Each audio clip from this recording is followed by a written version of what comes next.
So when I first got into life insurance, I was asked a really important question that I did not know the answer to. And if I knew then what I know now, I wish I could go back and tell them this information.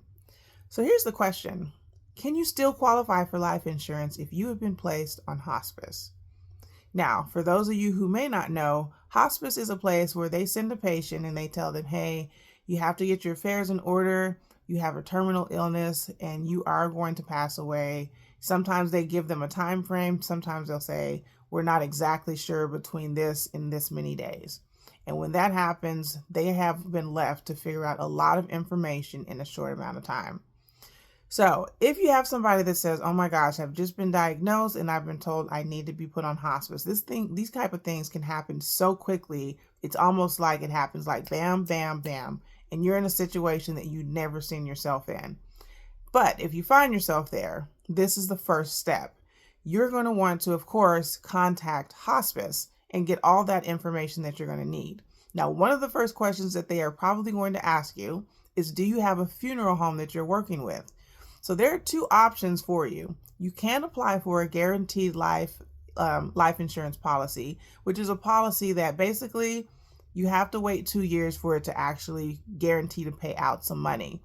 Most people don't have that kind of time. So if you know you're not on a 2-year wait list, then your next best option is going to be to get a pre-plan. You meet with the funeral home, you tell them what your final wishes are, and that could be traditional burial, cremation, where you want it to be, what you want on the eulogy. Like, you get to go through it step by step and let them know exactly what's important to you. The next thing that they're going to ask you, the funeral home, is how you plan to pay. And if you do not have life insurance, this is going to be an option where you either have to self-pay, family gets together, or you even do a GoFundMe. But I'm going to tell you the upside to this is that you know exactly what needs to be done, and you know exactly how much it costs before the person passes away. This is one of the reasons that people get stressed out, because they have no idea where the money's going to come from and they don't know who they should be talking to. So if you get a head start on this, and I'll also tell you, when you do a pre-plan versus waiting until after the person passes away, there is a little bit of a discount that you get for being ahead of the game. So if you wait, it's more likely to be a little bit more expensive because the person has passed away. So first thing that you want to do, contact hospice. Second thing you want to do is do your best to get all your affairs in order. Speak with the funeral home, let them know what your final wishes are. And then the third thing is figure out how you guys are going to go about paying for all this stuff. Now, when you get to hospice, they have a social worker and all types of people that are going to be able to work with you and help you through this process.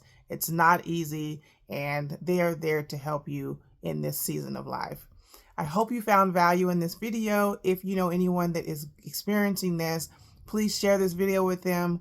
Like, subscribe, and share, and I'll see you guys in my next video. Also, my next video in conjunction with this would be making sure that you have a healthcare directive. That's extremely important when you're in cases of a terminal illness. That way, in the event that you just all of a sudden cannot speak, or they're trying to resuscitate you, this person will be able to speak up for you and say, this is what needs to be done.